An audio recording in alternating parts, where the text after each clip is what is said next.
Our greatest successes in life are often found in helping others succeed. Welcome to the Life Masters podcast, hosted by Tanya Memme. Discover real-life stories from mentors, leaders, experts, and everyday people who devote their lives to helping others succeed. Every episode takes you on a unique journey, an emotional experience, and tells a story never to be forgotten. Tune in to Life Masters with Tanya Memme and start fast-tracking your journey to success today.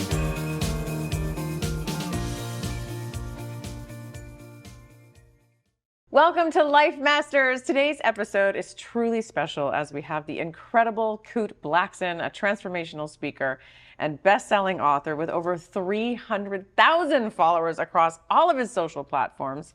Kute's journey began in Ghana, where he witnessed miracles performed by his father. And his father was known as the Miracle Man of Africa.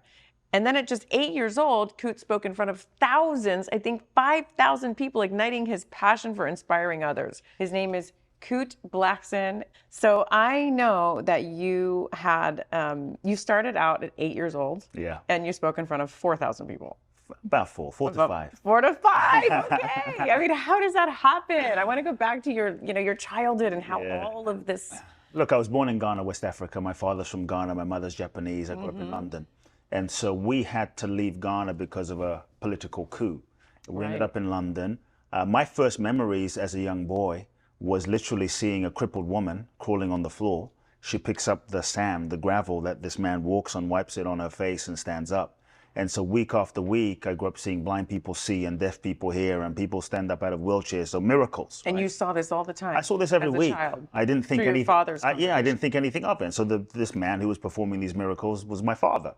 And so he was considered the Miracle Man of Africa. I call him a mystic, sort of African yogi, an African Sai Baba, an African Siddha, a great man in many ways, and my father. So I didn't know, I didn't think anything special about these miracles. You know, a person would come in a wheelchair and they hadn't walked in 10 years, and he would look at this person and say, why are you in this wheelchair? Stand up, you're not sick. And the person would say, I haven't walked in like 10 years. And he would say, do you believe? Yes. Well, why the hell are you in this wheelchair? Stand up. And boom, they would stand up. And this was just how you grew up. Every day, every weekend, every Sunday, I would see this stuff. And so because I would see it and it was just every day, I didn't think anything special of it. I think that was the blessing. And so my father had about 300 churches in Ghana, West Africa. Probably at his height, 400,000 or 500,000 people in his organization. Wow. In London, there were about 5,000 people. Every Sunday that would come to church, kind of like a Michael Beckwith type of church. Agape. So he was very metaphysical in that way. So when I was age 8, I was more interested in playing soccer than going to church. I'm sure so they literally stuck me in the front row. Yeah, I heard you were pretty rambunctious at church. They stuck me in the front row, and I would fall asleep. And one Sunday, the guy, nudges me and says, "Your father wants you on stage." And so they threw me on stage, and my father said, "Speak." And that's how my speaking career began. And you were 8. I had no idea what was going to come through me, no idea what I was going to say, other than I looked in front of the audience and words started coming out of my mouth, and boom, that's when it began. That's when a connection to something, I would say bigger than myself, started opening. A channel was opened and words flowed and people were inspired. And I don't really remember what I said or what happened other than words started coming out of my mouth, and that was the beginning of my speaking career. And you don't remember what you said? You just something inspiring, something about what I'd heard and took in through my subconscious, and maybe I started reading spiritual books around age 8 as well. My first spiritual book was called Creative Visualization by a woman called Shakti Gawain. Yes. And so I started absorbing this information about how thoughts become things, and thoughts are powerful. So probably something around the power of thinking and visualization and our thoughts is what I was speaking at the time. So your father's from Ghana, your mom is Japanese, and I know they fell in love and they didn't speak each other's languages and they couldn't communicate, yet they loved each other, right? Crazy. And so what message and what did that do for you? How did you learn through that? For me, in my life, I grew up with this sense that love is everything. And like love needs no language. And love is beyond form, and love is beyond color, and love is beyond religion. And that love is the essence of what we all are. you know? And so I grew up with a mom that was as Japanese as you can get, a dad that was as African as you can get. It's a whole crazy story, which if we have time, I can share. But it was, you know, both my parents were more focused and committed to, they had an understanding that they had a soul agreement and that their souls had an agreement. And they were more surrendered to their soul contract and the deeper reason for why they came together than the sort of superficial, romantic, you know, ego level, like, you know, why didn't you buy me flowers and how comes we're not going to the movies? It was like, this is why our souls have come together and we have come together to fulfill this agreement together. And so that's where they were focused on. And so, you know, you look at the soul, like what color is the soul? Yeah. What nationality is the soul? Does the soul have a passport? Does the soul have a religion? The soul is infinite. And so I think for me, I grew up with that sense of not even feeling like I didn't feel like I was from Africa, even though I was born in Ghana. I didn't feel like I was Japanese or British. I felt like I was nothing and everything. And I think that was the blessing. Like for the longest time, I didn't even see my mother's color.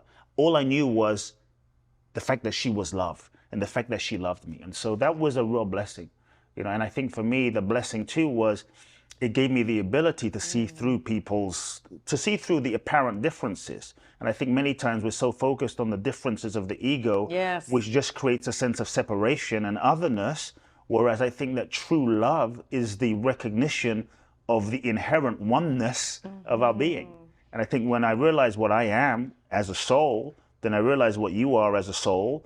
And at that level, we are one. And so to me, that's what love is, that the true recognition of the oneness of what we all are, you know? So I know because I have plenty of single friends too, and they're a little bit older. They've been through plenty of relationships and they can't seem to find that one. Like, how do you know that you've met that one person that you have this soul contract with? And do you think that you can have a soul contract with more than one person?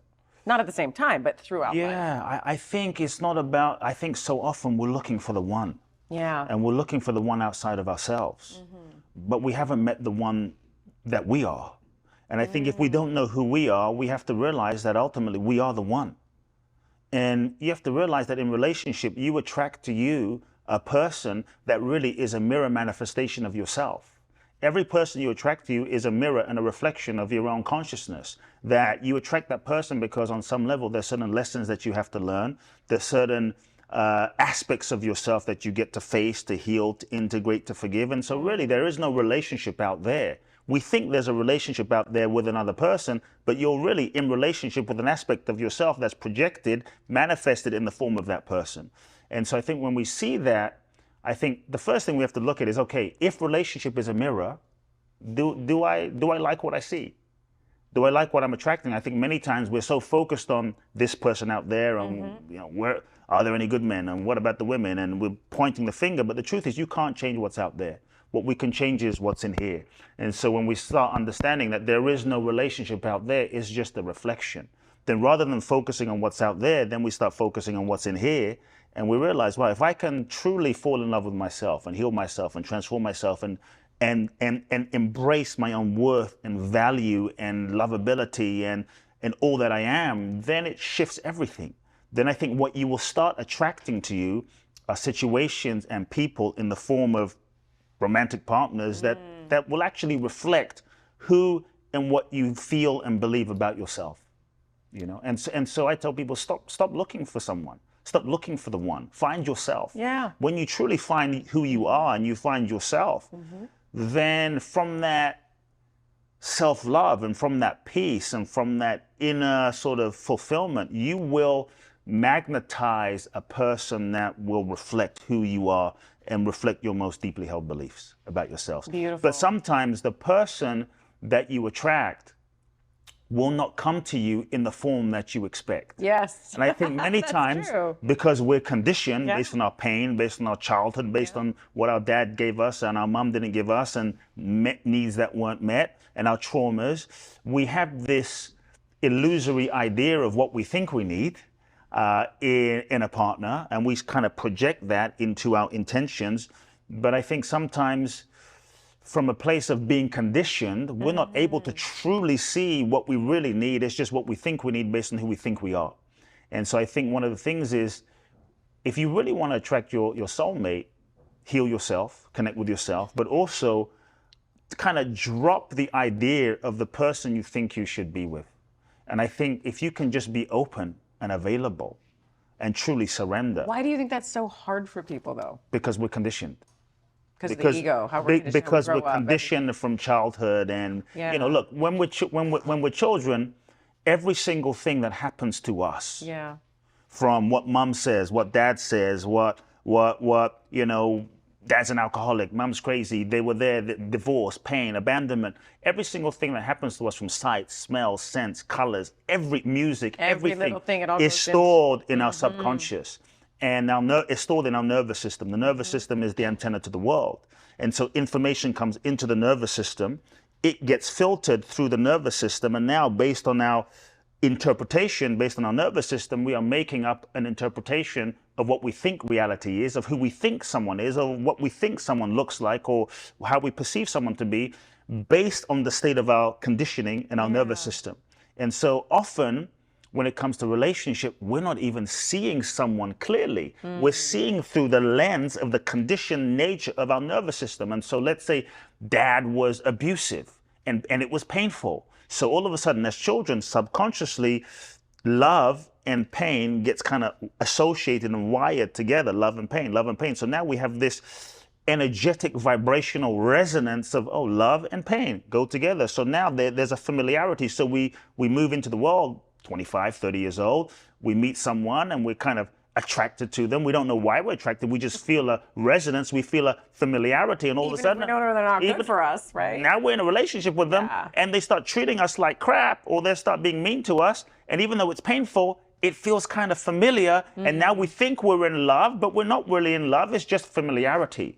It's an energetic sort of vibrational pull, a familiarity that's pulling us together. We call it chemistry, right? But it's shitistry. And we often say, oh, this person is my type. Your type really is often your conditioning. True. Right? Yeah. It's your conditioning. So you meet someone like, oh, I just feel like I know them. I feel so connected. I feel such a familiar, because they're your dad. Because it's your mom. It's that sense of familiarity. So then when someone says to you, well, he's not really my type. But, your type is just I like him, but he's your not really type is your conditioning. And many times what happens is you meet someone, you're like, boom, you just feel that thing. When you feel that kaboom attraction thing, usually it's that energetic, unresolved frequency that pulls you together, right? That you should be very aware of. And so that's why we think it's what we want, and we write our goal list of the type of person we want to be with based on our conditioning rather than our true healed self. So how do you truly, let's say, I'm attracting the wrong relationship after wrong relationship, and how do you teach your clients? First, you have to acknowledge that you're attracting the wrong relationship after the wrong relationship, because many people can't see it. All lessons are repeated until learned. And many times people are making it about the other person. There's no good men out there. There's no good women out there. True. It's about this person. The word's effed up. This is wrong. That's wrong. Look at that. It's all the guys in LA. It's all the guys, the women in Miami. It's all the girls in Miami. But the truth is, there's one common denominator, and it's you. And so ultimately, we have to be willing to take complete and total responsibility. And often we don't take responsibility for what's showing up, and we keep blaming. And you can't really shift something if you're blaming and pointing the finger. And that's where we have to be willing to take the responsibility and say, okay, it's not what's out there, it's me. And so what are the people that I'm attracting to me over and over and over and over and over again? Different name, different face, different religion. One has a mustache, one doesn't have hair, one has long hair, one has blonde hair, one has short hair. We keep attracting the same dynamic and the same pattern. So what does the person and the people that I'm attracting to me, what do they reflect to me about myself? And I think when we can start doing that self-introspection and really acknowledging that, that's when we stand the possibility of shifting, and then the possibility of actually dealing with the sort of unresolved pain, hurt, resentment, the unresolved sort of emotions and feelings that we're carrying. Then we can actually deal with that and face it and clear it and heal it. But you have to be willing to and do it. You have to be willing to take responsibility and take ownership, and then face what's unresolved in here. Because what's unresolved in here will tend to get recreated and manifest in the form of the people you attract to you over and over and over and over again. You can leave a person. You can break up with a person. You can divorce a person. You can run away from a person, but you can't run away from yourself. No. And if you keep attracting the same people over and over again, this is just reality. You can't fight reality. Reality is showing up in the form of the people that you're attracting. You can say, you know what? I love myself so much. Well, but if you keep attracting people that take advantage of you, people that abuse you, people that don't commit to you, what is that showing you? The mirror doesn't lie. You can wake up looking terrible in the morning, go into the mirror and go, but I look terrible, and sort of throw an egg at the mirror. But the truth is the mirror doesn't lie. The mirror is the mirror. You get on the scale doesn't lie. No. So we have to be willing to face the reality of the feedback. See, to me, relationship is feedback. Yeah. It's kind of like a spiritual path. To me, everything is really part of the spiritual path. So relationship is a spiritual path. And the people that you're attracting are simply giving you feedback. It's not bad. It's not a curse from the divine. It's just feedback showing you the parts of yourself that you most need to heal and let go of and embrace and integrate and make peace with. So if you can take that feedback and do the inner work based on that, then you can, I think, truly evolve and grow and come into a deeper alignment within yourself so that you can attract someone different. Wow. So if you keep attracting someone that doesn't commit to you, I keep attracting these guys. None of them truly commit to me. They don't value me. They don't see me. Well, I would say, well, how are you not seeing yourself? Yeah. How are you not valuing yourself? How are you not committing to yourself?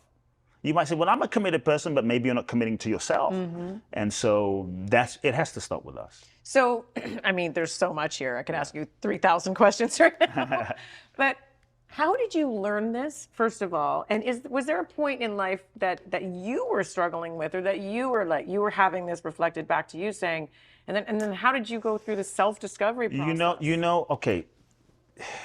There's a couple of things in there. How did I learn this was I started at a very young age. Mm-hmm. So at age 8, I started reading. Mm-hmm. From 8 to 18, I read 800 self-help books, just trying to understand life. Everyone from the Eastern mystics of like Ramana Maharishi, mm-hmm. Yogananda, Nisargadatta Maharaj, Maharishi Mahesh Yogi, Muktananda. I mean, for me, this was my life. I started meditating at a very young age, reading everyone from Wayne Dyer and Tony Robbins and Deepak Chopra, Marianne Williamson, Louise Hay, Jim Rohn, Zig Ziglar, Mark Victor Hansen, Jack Canfield. All the best. I mean, as a teenager. So for me, this was my life, just trying to understand life and why we're here and what's the purpose of life. And so that was about 10 years of my life.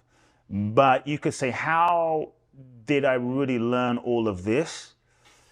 Information is one thing, but I think what really cracked me open, mm-hmm. and again, there's different parts to the story, is mm-hmm. I came to the US. We can go. You came to London first and then... Yeah, I went to London and then I came to the US. At 18, okay. I came to the US.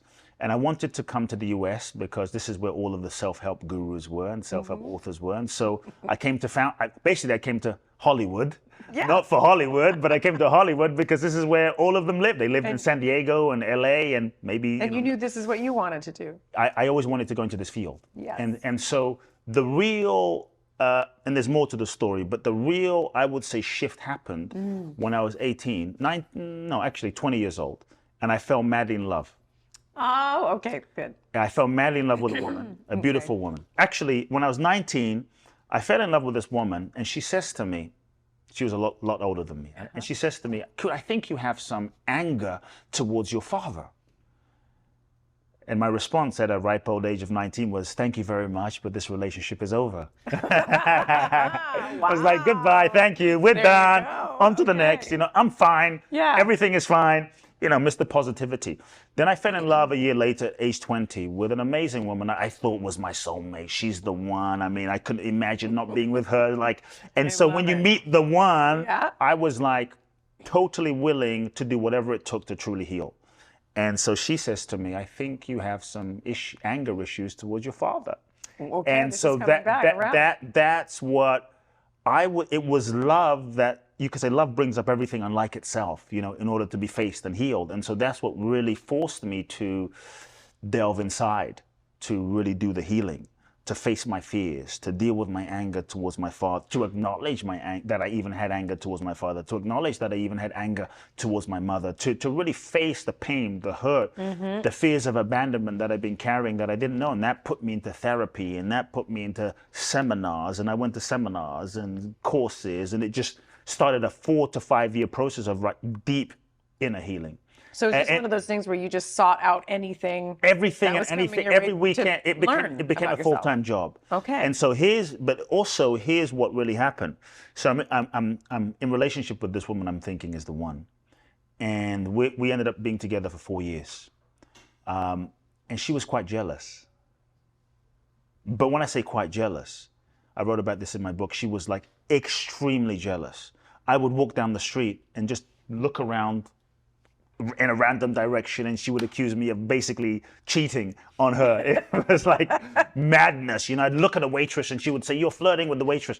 And so it became such a thing that I just closed myself off. It became such a thing. And so we ended up breaking up. And then I attracted another woman after her who was not as jealous, but a bit jealous.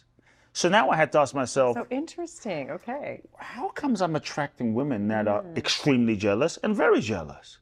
And at first it was just, these women are just crazy. These women are just, just women. It's a women's thing. And I was just on about the women, women are just this way.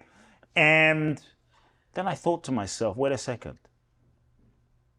First woman is jealous, second woman is jealous. I'm the common denominator here. I had to ask myself a question and do a lot of introspection. And I had to ask myself, what is it inside of me that actually wants to be with a woman that is jealous? If I say I don't want to be with a woman that's jealous, but I'm attracting a woman that is jealous, what inside of me actually wants to be with that? And what I had to look at was, the truth was, there was a part of me that was insecure. There was a part of me that was, in fact, so afraid of being abandoned, that I had not acknowledged, that I had not healed, that I had not dealt with, that subconsciously I was attracted and attracting and attaching onto women that were so jealous, because this way they were never going to leave me. Right? They would never leave me because they were so jealous and attached. Yes, Does that make sense? Makes sense now. How the hell, they're not even going to let me breathe. And so subconsciously, I had to acknowledge that there's a part of me, an unhealed part of me, that actually wants that, as much as I say, I don't want that. And so that acknowledgement is what forced me to really get on the path of looking at myself and healing myself and dealing with my pain and dealing with my wounds and getting into therapy and doing the inner work so that I could heal. And then I started reading all these books on relationship, and that's what took me down the path. And there's more, and from there I went to India. Yeah, and it was very, very, very interesting. Yeah, and then you went on a whole journey. Self-journey. Your whole life has been a whole self-journey, I'm sure. Yeah. So I have a couple of friends that wanted me to ask you about, on that topic, but in that philosophy, but turning it towards financial abundance. Okay. So manifesting financial abundance, let's say there's people out there that keep attracting the wrong situation, the wrong business partners, or they have had a lot, they lost a lot, they're doing everything they can to create that again. Like, how do you speak with clients when it comes to financial abundance? They're working hard, they feel like they're doing everything that they can, and it's just not happening. I think I would have to understand, to be fair, the specific situation. Okay. Because I think everyone is different and every situation is different. And so I think in many ways, we'd have to look at what are the sort of deeper subconscious beliefs that someone is carrying about money that has been programmed from childhood, right? Or about themselves. Because many times it's not really about money that's blocking money. Many times it's how one feels about myself. Because if I don't feel truly worthy, don't feel truly valuable, don't feel my own worth, then I might unconsciously sabotage or block myself from receiving money. And so sometimes the issue about money is not even the issue about money, it's the issue about self, right? Sometimes it's the programming we've gotten from religion. Money is the root of all evil. Sometimes the program we've gotten from our parents, right? Sometimes subconsciously, like I had a client that wasn't even open, truly open, as hard as they were working she was not even truly open to creating financial abundance as much as she was working hard to create financial abundance, because subconsciously there was a fear of, if I really create abundance and I don't come from abundance, and growing up I struggled all the time, I'm going to have to let go of my tribe, let go of my family. And if I create millions of dollars, I will no longer be connected to my family growing up, because I'm going to leave them behind. So there was a sort of subconscious fear of leaving behind the people that she grew up with in creating financial abundance. I had another client, that's why I say it's different for each person. It's different for everybody. I had a client who, as much as she was trying to create financial abundance, she grew up with a very rich father. Her father, now she was 45, 50 years, let's say 50 years old, her father was still financing her life. So subconsciously, there was an internal block on her creating financial abundance, because she was resistant, you could say afraid. If I actually create financial abundance, then my father will no longer give me money, and him giving me money is how I feel connected to my father, and that's how I feel love from my father, right? So we have to look at sort of these internal conflicts around financial abundance as well, because many times it's not the technicalities or the what, it is the inner psychology. And so everyone has to look at, if I say I want financial, here's the question. If I say I want financial abundance and I don't have it, why do I actually not want it? Why do I actually not want it? Why do I actually not want it? Because I don't have it. If I say I want it, if I say I want it, Yeah. but I don't have it, then some part of you actually doesn't want it. But you're not acknowledging the part that you're not acknowledging the part that doesn't want it. There's an internal conflict. Yes. Okay. I don't want financial abundance because I'm afraid of the responsibility. Oh, okay. I don't want financial abundance because I'm afraid that I'm going to lose my father's love, right? So many times there's internal conflicts as to why we don't manifest what we say we actually want to manifest. And so it's trying to figure out what those internal conflicts are. We have to be willing to acknowledge what those deeper internal conflicts are as to what's kind of blocking what we say we want around financial abundance. Okay. Does that make sense? So makes sense. To me, financial abundance also is not simply about what you have. Financial abundance to me is about how you feel about yourself and how you feel about what you have. Abundance is an inner state of being. I have clients that are billionaires that feel poor. They live in scarcity and they feel poor. They are not abundant. They have money, but they don't have abundance, because abundance is a state of being. It's about how you feel about yourself, how you feel about life, how you feel about what you have. So let's say you don't have financial abundance at the level you want. So I would say first, focus on gratitude and focus on what you do have. Celebrate what you do have rather than what you don't. Celebrate it. Get into the feeling of the abundance that you have. For someone that says, but I have nothing, well, focus on what you do have. Like, I have my health, I have my hair, I have my nails, I can pee, I can take a poop, I have a car, I can breathe.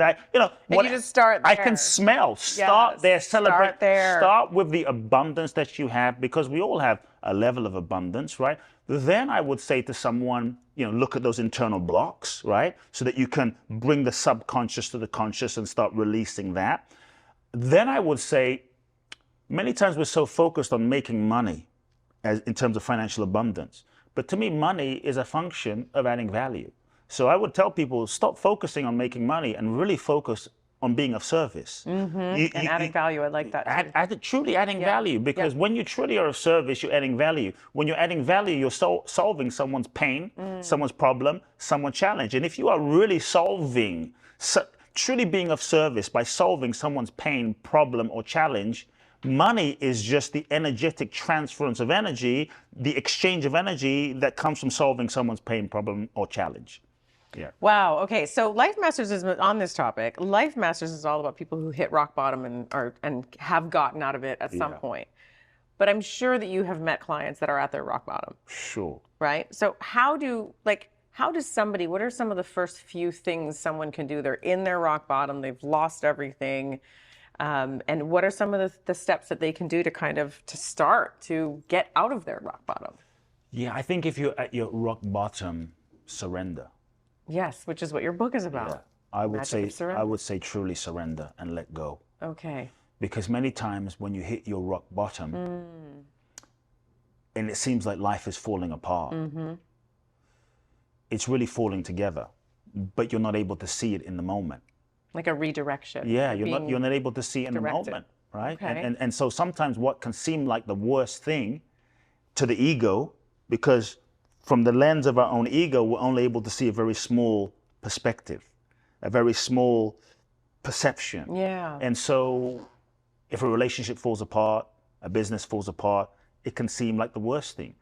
But we're not able to see the beauty. We're not able to see what life is seeking to unfold. And so I would say we often try to hold life together and hold things together when we're in that rock bottom stage. So I would say let go. Like let go. When you let go, that's when you create space for life to flow. Like let go. Let go. Like the next level of your life requires the next level of you. And the next level of you requires that you let go of what's no longer working. And so, or what used to be working, but then isn't working yeah, anymore, or what's not whatever working that anymore. is. But And that's why I say let go. Yeah, You know, that can be so hard but many sometimes. times we're holding on to things Yes. that are no longer working because Yeah. it's familiar and it's comfortable and we feel safe and it's the known. But if you, in that moment, if you can just let go and not try to hold on to what was, that's when you're going to make room for more. That's when you're going to really be open for more possibilities. And sometimes it takes time. Yes, it Right? does. So you have to sit in that for a little Yeah, while. And I know that there's a difference between, or I would love for you to talk to me about the difference between surrender and giving up.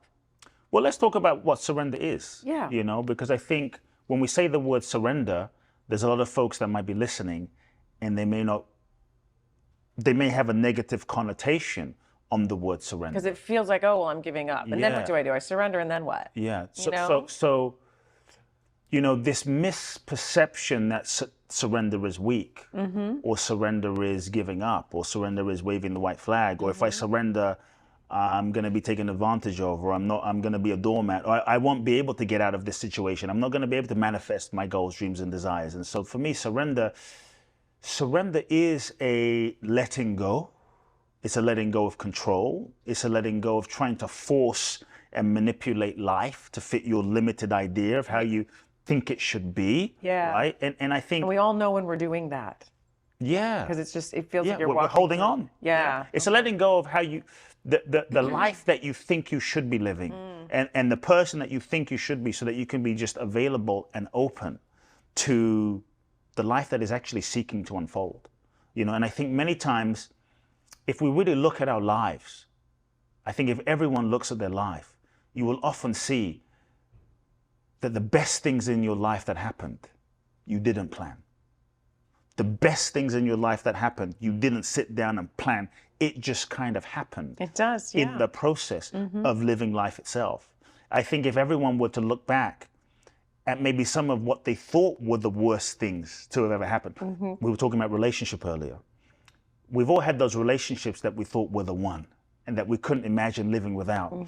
But if you look back at the relationship maybe 5 years ago or 10 years ago that you thought was the one, that you're like, this is the person, I can't imagine living without this person. And maybe it didn't work out.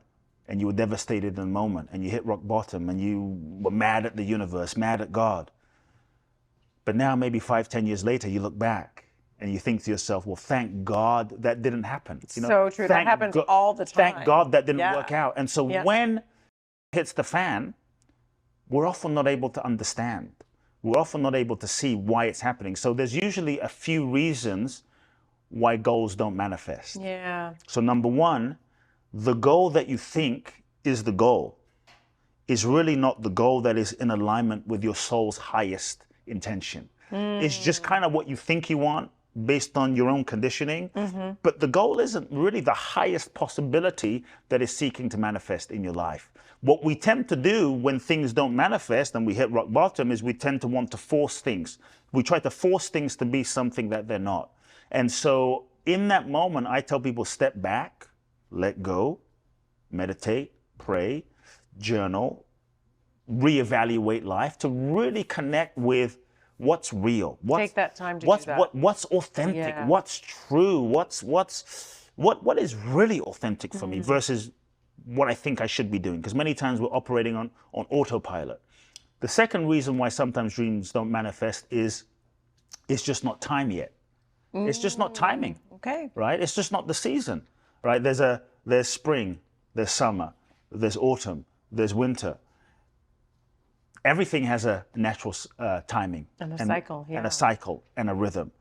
You can go to a mango tree and just pluck a mango, even though it's green, even though you want this mango now, it's not ripe yet. And so many times we are. Is it an energy thing or an energetic thing within yourself, or is it a? I think sometimes it's just not timing yet. It's just the cycle of life. Yeah. A time of your life. We all have certain. Sometimes it's time to be still. But because we're impatient, we want what we want it now. And so we force life to happen. But then we're so exhausted running up against the wind through a storm that when it's time to act, now we're too tired to act because we were so busy fighting and forcing. And so we have to learn the rhythms of nature and the cycles of the season. Is daytime, is nighttime. Nighttime you sleep, daytime you work. And so timing. Give it time. Truly understanding the rhythms and of time. The third thing is sometimes things don't happen or things fall apart because you have not learned the lesson that you need to learn in this particular moment of your life. To me, life, we are souls. We incarnate into this human experience. Life is like a university, I think, for our soul's evolution. To learn. I think everyone is our teacher. Everything is our curriculum. If that's the case, if you don't learn the lessons where you are in this particular moment, then you just repeat the lessons over and over and over again. And so then that blocks that next level. And so sometimes things have to fall apart because you haven't learned the lessons. And that's just the universe kind of, the process and the pressure of the universe forcing you to learn certain lessons that you need to learn. Yeah. Very interesting. Okay, so I also wanted to make sure that I asked you about your, it's the experience where you take someone to India for 14 days. Sure, I don't do that anymore. Oh, you don't do that anymore because you were known for that at one point. Yeah, okay. yeah. But you did at one point. So do you have, like, what are some of the, and then I also know that you have these processes that you do with people to help them live their fullest life or help them live through love. Like, how do you help your clients live their fullest life or through love? Because I know that you have some workshops and you have a workshop in Bali. Yeah, I have a workshop in Bali. Look, I think if there's one place that people can start, and I talk about this a lot, but if there's something practical that people can do where they can begin, I would say one of the things that keeps us stuck, keeps us blocked, are all the ways that we lie to ourselves. I think as human beings, we lie to ourselves. We're conditioned from childhood to lie to ourselves. There is no true transformation without truth. There is no healing without truth. There is no breakthrough to love without truth. And so if someone's wondering, where do I begin? I will tell everyone, start with the truth by looking at what lies am I telling myself? Just start there. Sounds simple, not always easy, but what lies am I telling myself? What am I pretending to not know? What are the lies that I'm telling myself? What is it costing me? And I think if we can just start with the truth, like you have to want to be free more than you want what you have.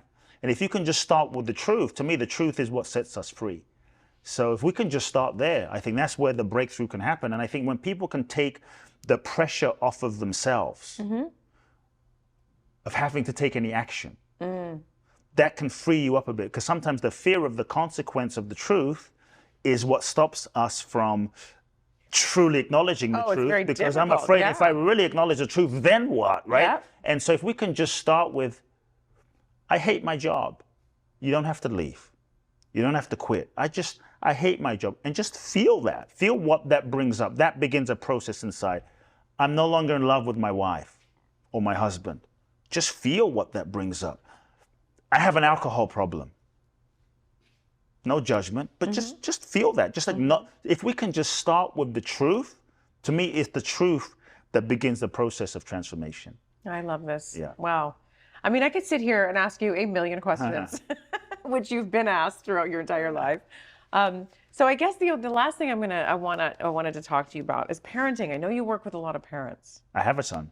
And you have a son, yes. Yeah, I have a son. So what are some of the biggest struggles that parents have? Because I know right now with social media and this and that, I'm an older parent. So my daughter's, I'm 52, my daughter's 12. Wow. And so there's this big discrepancy between how she is growing up and what her influences are compared to what I was influenced by. Yeah. And it's very difficult for Different parents world. now. It's a different world. Like, so what are some of the issues that you work through with your clients, and what do you think that parents are struggling with most? First, I just want to say that I think parenting is one of the most profound spiritual paths. Oh, yes, so true. It is a spiritual practice and a path on its own. It's a yoga on its own. It's a meditation on its own. So to any parent, I don't think there's like some formula or right way. There is no instruction. I don't think there is a right way to parent. Okay. Because each soul is unique, and everyone's karma is unique, and everyone's karma with the child is unique. And so there's no like formula as a parent. I think parents, because there's a responsibility and a love to this child, we can be very hard on ourselves. And so I just want to acknowledge any parent and acknowledge your soul as a parent, that if you're a parent, you signed up for a very challenging seminar. You know, and I just want you to give yourself grace as a parent for how difficult it is in reality, because you are now kind of responsible for another soul.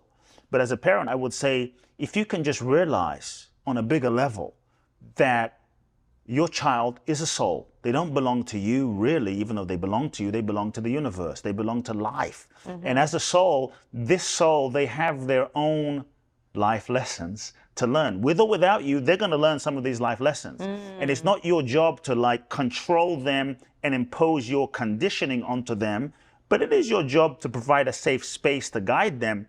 But it's not your job to control them or impose your conditioning onto them. It's your job to provide the space, the soil, the environment of love, so that this soul and the seed of the soul can blossom and emerge, so that they can fulfill and become what they are truly destined to become, not just what you think they should become.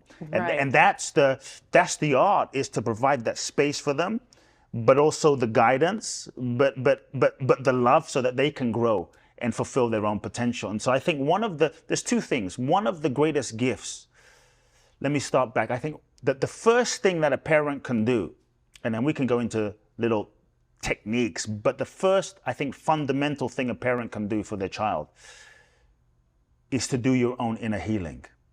On yourself. Because your unresolved stuff, your pain, your hurt, your trauma, your fear, your guilt, your own childhood stuff is going to condition and project how you treat your child. Your fears are going to be how you relate to your child. Things that happened to you didn't happen to you, you won't want to happen to them, and that's going to condition how you parent them. That's number one. And that's going to condition your child even more. Your unresolved emotional stuff too, your kids, because they're so connected to you, will tend to absorb it via osmosis, and your kids will tend to act it out. And I really believe that the unresolved emotions, feelings, patterns, energy, karma, secrets that have also been passed down from our parents and grandparents, addictions from grandparents and that aren't resolved, that energy flows to our children. So the stuff that we don't resolve, well, they say it's in our DNA too. the stuff that we don't resolve is the energy that is passed to our children, and our children will often then act out our unresolved energies, patterns, emotions, secrets, pains, and wounds. They will act it out. They will play it out. And so I think to really give our children, you could say the real generational wealth is consciousness, and to really give our children the as clear a slate as possible to grow in, I think is one of the greatest gifts that we can give our kids. When I look at my son, who's now 10 months old, he is full of light. He's full of brightness. He's full of magic. And I see him, and I look at the 25 years, the 30 years of deep healing work I have done. I see him as the fulfillment of the work I have done. Beautiful. The fruit of the work. I can see all of the healing I have done in his vibration and in the cleanness of his soul. So I think that is the greatest gift we can give our kids. The other thing is, as we heal, then we can see who we are truly. We start seeing that we're not just this mind-body mechanism, this ego, our conditioning. We start seeing that we are also divine beings, that we are souls. And I think the ability to, the greatest gift you can give your child is to see who they are in a world that will not see who they are, in a world that will see their smallness and their ego and their limitations and their behaviors. It's so easy for a child to start forgetting their own true nature. So I think as parents, if we can hold that reflection of, hey son, hey daughter, I see who you are. Yeah, we have to talk about your behavior. Yeah, we have to talk about this sort of social media use. Yeah, we have to talk about XYZ, but I see who you are.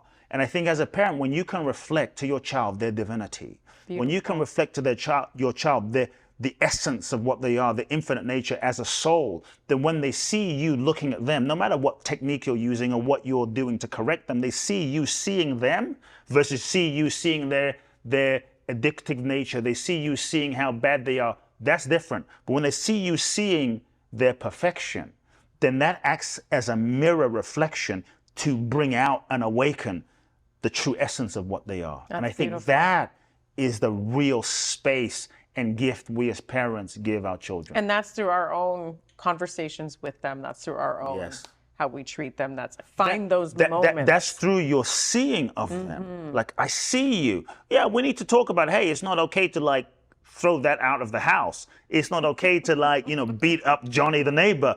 But I see you, versus looking at them through, you're such a screwed up kid, you're such a bad problem child, you're such a bad kid. Then now we're just seeing their ego versus their soul. Okay. And that seeing of them, so regardless of what you're saying, the seeing of them. And tell them how you see them. Yeah. Find those moments. But the seeing of them, because you can say, you're a great kid, but looking at them like, this kid's screwed up. Right.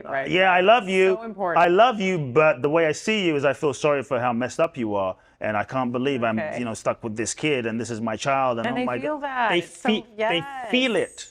Your children will feel how you are seeing them. And so that seeing of them, which is an invisible energy, it's an invisible sight. That's what transmits to their soul. That's beautiful. And I think that's what activates their soul. And the third thing I'll tell parents is, you can tell them whatever you want, but your kids, as you know, right? Your kids are going to learn through osmosis and learn through your example. So you can say, love yourself, you're valuable and worthy, but if you're not loving yourself, honoring yourself, truly living in integrity, your kids are going to pick up that. You have to be an example. I look at my son, and all of a sudden, I swore in the house, right? I'm like, screw that! And then he started like mumbling not exactly, but he started mumbling similar sounds. I'm like, oh my God, my son is copying me. So we have to truly set the example by how we live and who we're being. To me, that's the key in terms of parenting. Beautiful, beautiful. Oh my gosh, there's so much. Well, I just want to thank you so much for coming into the studio here at Studio Place LA on my podcast, Life Masters. This was beautiful. And what would you like to, how can we learn more about you and where can we connect with you if people want to work with you? And I would say first get the book, The Magic of Surrender. Yes. It's available on Amazon paperback version. That's number one. The second thing is I would say the most powerful thing that I do is my transformational work. And the most powerful experience that I've created, I no longer do the one-on-ones in India. But the most powerful process I've created is a 12-day process in Bali. It's called Boundless Bliss, the Bali Breakthrough Experience. I've done this for 12 years. I've done 22 events in Bali, and we have people from all walks of life. And so I'd say if you're someone listening, you feel that you've been put on the planet for a purpose bigger than yourself, and you're ready to heal, and you're ready to transform, and you're ready to free yourself. Twice a year. This year, the next event is July the 20th through the 31st. And how many people? We take 18 people max. Yeah, I thought it was less than 20. Amazing. I use Bali as the backdrop to facilitate profound transformation. Well, I've been to Bali, so I understand why. So people can find out more, www.boundlessblissbali.com. Okay. And so tell me a little bit more about that, though. So what can you expect if you sign up? It is a revolutionary process where I create and design a systematic step-by-step process that is designed to help each person become aware of their conditioning and processes that designed to help you free yourself from the patterns and layers of your conditioning in a very unusual and unique way. There's many events that will take you to Bali now, and you'll go to nice rice fields and you'll go eat nice Balinese food. But not an event like this. But No. nothing like this. Yes. And so it's very unique in that I unplug you from the world. Like if you go to the Bali website, you'll find no information about the event, no itinerary, no schedule. Basically, it is an opportunity to go into the unknown, because so much of our life, I love this. right? So much of our life we do what we always do, then we stay how we've always stayed. And so I unplug people from the everyday TikTok reality so that they can connect with themselves.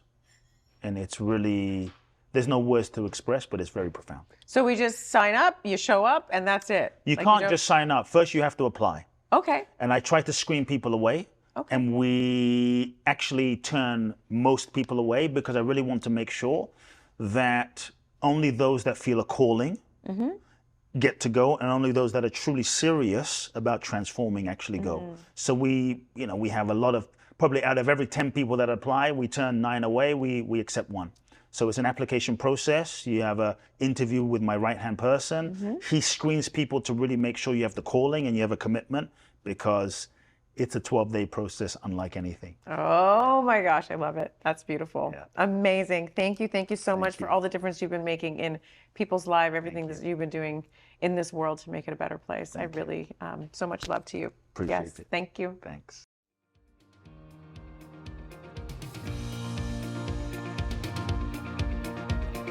You have just listened to another inspiring episode of Life Masters with Tanya Memme.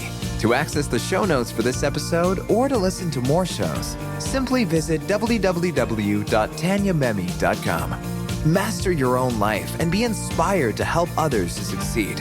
Join us again next time here on Life Masters.